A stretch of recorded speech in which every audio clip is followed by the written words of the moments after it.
সাংবাদিক সম্মেলন না, আমরা আপনাদের ডেকেছি। প্রথম আমি ক্ষমা চেয়ে নিই যে আমরা যে সময় ডেকেছিলাম সেই সময়টা আসতে পারলাম না। তারও কারণ হচ্ছে এই থ্রেড কালচার। যেভাবে পানিহাটি মিউনিসিপ্যালিটিতে, পৌরসভাতে আমাদের শ্রমিক কর্মচারীদের আমি বলবো আক্রমণ করা হচ্ছে, থ্রেট করা হচ্ছে। প্রথম দিন কিছু হুলিগ্যান্স যাদেরকে কাজ দিয়ে রেখেছে মিউনিসিপ্যালিটির মধ্যে তারা করছে। দ্বিতীয় দিন কাউন্সিলর পূজা চৌধুরী তার নেতৃত্বে এসে কিনা রাত দখল প্রোগ্রামে থাকা যাবে না, মিছিলে থাকা যাবে না, মিটিংয়ে থাকা যাবে না, এখন সব কোনো আলোচনা করা যাবে না। এই যে সোদপুরের মেয়ে আরজি করের ঘটনায় যে তিলোত্তমার বিচার চেয়ে পশ্চিমবাংলায় অভূতপূর্ব জনজাগরণ হয়েছে। পশ্চিমবাংলার সমস্ত স্তরের মানুষ রাস্তায় নেমে এসছে। একজন মিউনিসিপ্যালিটির পৌরসভার শ্রমিক কর্মচারী সে হচ্ছে সেই প্রতিবাদে অংশগ্রহণ করতে পারবে না। এবং এই কালচারটা যে আজকে সবার সামনে আসছে, যে পানিহাটি মিউনিসিপ্যালিটিতে হলো, সিএসসিতে হলো, একটি জুট মিলে হয়েছে, এখন সামনে আসছে। এটা 2011 সাল থেকেই বর্তমান তৃণমূল শাসক দল তারা শুরু করেছে। এটা 2011 সাল থেকে ওদের সংস্কৃতি। হসপিটালে থ্রেড কালচার চলেছে, ডাক্তারদের মধ্যে থ্রেড কালচার চলেছে, মাস্টারদের মধ্যে চলেছে, অফিস কাচারি মিউনিসিপ্যালিটি সব জায়গায় চলেছে, এলাকায় চলেছে, মিলে চলেছে, কারখানায় চলেছে। মানে আমাদের জীবনটাই এই কালচারের মধ্যে দিয়ে থ্রেড করে আমাদের জীবনটাকে ব্যতিগ্রস্ত করেছে। এখন এই শব্দবন্ধটা আমরা নতুন শুনছি, কিন্তু চলছে অনেক দিন থেকে। মানে আজকে 13 বছর বাংলার মানুষ এই কালচারের সঙ্গে মানে অভ্যস্ত হননি, এই কালচার সহ্য করে বেঁচে রয়েছে। এবং পানিহাটি মিউনিসিপ্যালিটির ব্যাপারে আমাদের যেটা বলার, যে আমরা চুপ করে থাকবো না। শ্রমিক কর্মচারীদের ওপর আক্রমণ হলে, শ্রমিক কর্মচারীদের অধিকারে আঘাত আসলে, তাদের থ্রেট করা হলে, তাদের গণতান্ত্রিক অধিকার প্রতিবাদ করা তাদের গণতান্ত্রিক অধিকার। বাধা দিলে পরে আমরা বলছি বাধা দিলে বাঁধবে লড়াই। আমরা শুধু রাস্তায় থাকা না, আমরা সব রকমভাবে যতদূর যেতে হয় ততদূর গিয়ে আমরা থানা যদি বলেন, কোর্ট যদি বলেন, আইন প্রশাসন যেখানে যাওয়ার, এছাড়াও মানুষের জমায়েত করে এই শ্রমিক কর্মচারীদের সমর্থনে পানিহাটির মানুষরা বিভিন্ন জায়গায় জমায়েত হয়ে এর থ্রেড কালচারের প্রতিবাদ করে। মিউনিসিপ্যালিটিটা কারণ ব্যক্তিগত সম্পত্তি না। একটা এমএলএকে ডাকছে সিবিআই, আর তার প্রতিবাদ যদি কেউ করে তাকে তার থ্রেট শুনতে হবে। একজন নিয়ে গিয়ে তাকে একটি মেয়েকে তার মা বাবা বলছে পরে নিয়ে যান, তার আগেই পুড়িয়ে দেওয়া হচ্ছে। কত তাড়াতাড়ি প্রমাণ লোপাট করা যায়? আর মানুষ যদি তার প্রতিবাদ করে তাকে থ্রেট শুনতে হবে। তাকে শুধু কি পানিহাটি পৌরসভা না, অন্যান্য পৌরসভা কর্মচারীরাও এই থ্রেটের মুখে পড়ছে? সমস্ত জায়গায় হচ্ছে। এবং বলা হচ্ছে যে মিছিলে মিটিংয়ে যাওয়া যাবে না, বলা হচ্ছে প্রতিবাদ করা যাবে না, বলা হচ্ছে এই মুহূর্তে দাঁড়িয়ে তিলোত্তমার বিচার চাই এই বলে আন্দোলন করা যাবে না। আপনি দেখতে পাচ্ছেন না কলকাতায়, আরে দুর্গা ঠাকুরই তো 3 আর 2 5 ছেলে মেয়ে মিলে 6 জন, বলছে 5 জনের বেশি জমায়েত করা যাবে। তাহলে তো মণ্ডপে দুর্গা পুজোই হবে না, জমায়েত করা যাবে না। এবং পুলিশও দেয় বিভিন্ন জায়গায় দাঁড়িয়ে আপনার ওই পিচের রাস্তায় বিভিন্ন ছেলেমেয়েরা, বাচ্চা ছেলেমেয়েরা নানান গ্রাফিটি, নানান আঁকছে, তিলোত্তমার বিচার চাই, জাস্টিস ফর আরজি কর। বলছে উৎসব এসে গেছে, আঁকা যাবে না, মানে কিচ্ছু করা যাবে না, আঁকা যাবে না, গান গাওয়া যাবে না, নাচা যাবে না, চাকরি করা যাবে না। সবাইকে বলতে হবে যে উনি যা বলছেন, হীরকের রানী ভগবান, সবাইকে এটা বলতে হবে। আমরা বলছি এর বিরোধিতা করছি। গতকাল শুনে আসলাম উত্তর দমদমে যে পুজোর অনুদান একটি পূজা কমিটি মহিলাদের দিয়ে পরিচালিত করেছে। পশ্চিমবাংলার মহিলা মুখ্যমন্ত্রী আর পশ্চিমবাংলার ইতিহাসে একটি মহিলা কর্মরত অবস্থায় এরকম নির্যাতিত হয়ে মারা গেলেন। আমাদের ইতিহাসে এটা ঘটেনি, আমাদের ইতিহাসে না, দেশের ইতিহাসে না, গোটা পৃথিবীর ইতিহাসে এটা একটা নজিরবিহীন ঘটনা, হয়নি এরকম ঘটনা।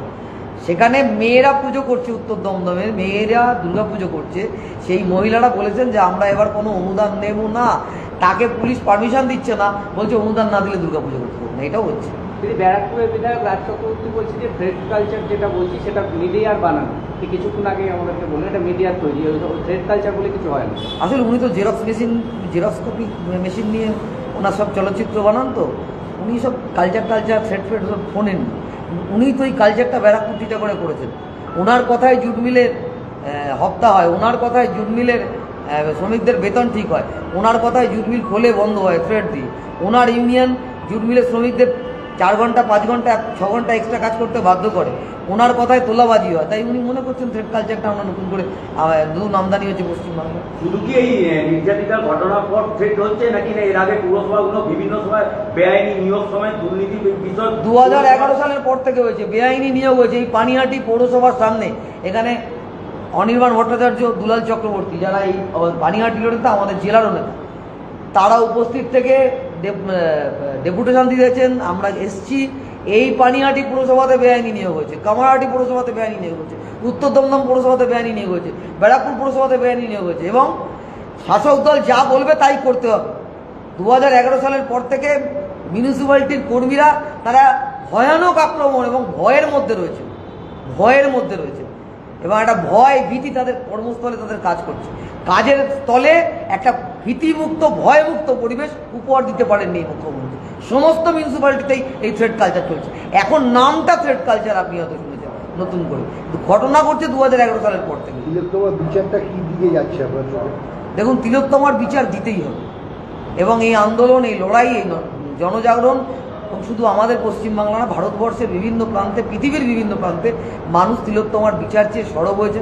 এবং এই যে এই পানিহাটিতে বসে রয়েছি, পানিহাটি একটি গর্ব। পানিহাটির মানুষ যে মেয়েটির জন্য গর্ব করতে পারে, সেই মেয়েটির হারিয়ে যাওয়া, চলে যাওয়া, সে মানুষ রাস্তায় নেমেছেন। এবং এই গণজাগরণ শাসককে বিচার দিতে বাধ্য করবে। কোনো কোর্ট, কোনো আদালত, কোনো শাসক কেউ তারিখ দিয়ে এই বিচার পেছিয়ে দিতে পারে। হয়তো আজকে না হোক কালকে হতে পারে, কিন্তু বিচারকে আটকাতে পারে। ইন্টারন্যাশনাল অ্যাডভোকেট বৃন্দা গ্রোভার মেয়েটার বাবা মার প্রতি আস্থা রেখেছে যে আমি 1 পয়সা নেব না, সে আসছে পরের ডেটে লড়ার জন্য।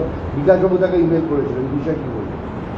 বৃন্দা গ্রোভার লড়ছেন, তিনি বলেছেন যে তিনি 1 টাকা মাত্র ফিস নিয়ে লড়বেন, তিনি থাকতে চাইছেন। এবং তার এর আগে উদাহরণ আছে, তিনি অনেকগুলো এরকম কেসের সাথে যুক্ত থেকেছেন, এবং সেই নির্যাতিতা মেয়েদেরকে, সেই পরিবারকে জাস্টিস পাইয়ে দিয়েছেন। এবং তার জন্য আমি কৃতজ্ঞতা জানাবো বিকাশ ভট্টাচার্যের প্রতি, যে উনি এরকম একটা মেল করেছেন। কৃতজ্ঞতা জানাবো বৃন্দা কারাদির প্রতি, যে যিনি বৃন্দা গ্রোভারের সাথে যোগাযোগ করেছেন। কারণ এই পরিবারটি একটু অসহায় পরিবার, সেই পরিবারের পাশে আমাদের সকলের মিলে দাঁড়ানো দরকার। কারণ এরা বুঝতে পারছে না এরা কী করবে।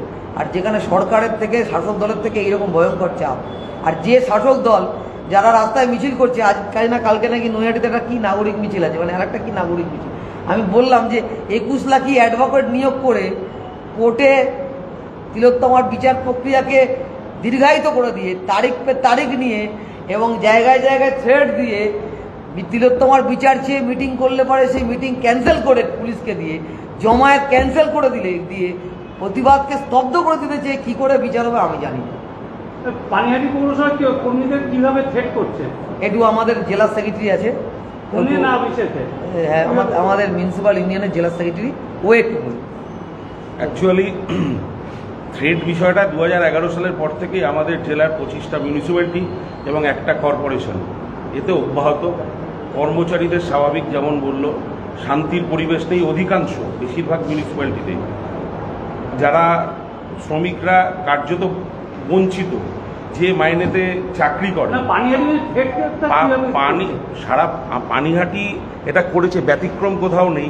পানিহাটি এটা সামনে এসেছে, যে থ্রেড কালচার করেছে। প্রথম দিন ডেকে নিয়ে গেছে ওপরে সিনিয়র যারা এমপ্লয়ি, তার মধ্যে ক্যাজুয়াল আছে, পার্মানেন্ট আছে, মহিলা 2জন, তাদের ওপরে ডেকে নিয়ে বলেছে যে দাদা ঠাদা বলি। এরপর এইসব কি ফেসবুকে একটা পোস্ট শেয়ার করেছিল যে করা যাবে না রিগার্ডিং তিলোত্তমা। সবাই করছে, আমজনতা করছে, নাগরিক করছে। সারা বছর মিউনিসিপ্যালিটির চাকরি মানে মানুষকে পরিষেবা দেবে, মানুষের সুখে দুঃখে থাকবে, এটাও তো মানুষের সুখে দুঃখে থাকা। তা মানুষের একটা অন্যায় অবিচার হলে পৌর শ্রমিক কর্মচারীরা তাতে অংশগ্রহণ করতে পারবে না। অদ্ভুত একটা পরিস্থিতির মধ্যে দিয়ে আমরা চলেছি। ফলে তাদের থ্রেট করে, তারা ডিসার্টেন হয়, এবং তারপর বামফ্রন্টের পক্ষ থেকে একটা ডেপুটেশন দেওয়া হয় পৌরসভায়।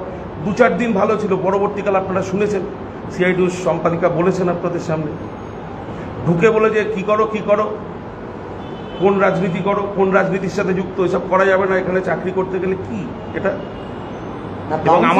এবং আমাদের ইউনিয়নের পক্ষ থেকে ডেপুটেশন দেওয়া হয়েছে চেয়ারম্যানকে। চেয়ারম্যান বলেছেন না, এটা ঠিক হয়নি, যে এরকম কালচার হতে পারে না।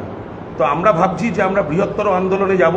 আমরা ঠিক করেছি আগামী 1 তারিখ আমরা পানিহাটি গেটের সামনে আমরা জেলা ইউনিয়নের পক্ষ থেকে আমরা সভা করব। সভা করে বিক্ষোভ সভায় প্রতিবাদ জানাবো। পরবর্তীকালে আমরা চিন্তাভাবনা করছি আমাদের কর্মীদের, শ্রমিক কর্মচারীদের সুরক্ষা দেওয়ার জন্য কি করা যায়, আমরা সেরকম চিন্তাভাবনা করছি।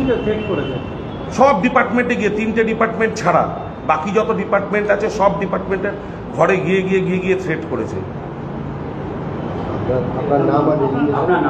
আমি উত্তর 24 পরগনা জেলা মিউনিসিপ্যাল যে ইউনিয়ন আছে তার সম্পাদক সঞ্জীব দে আমার নাম।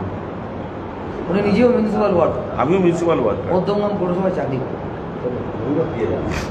Thank you. সরি আমরা দেরি করেছিলাম। সঞ্জীব দে।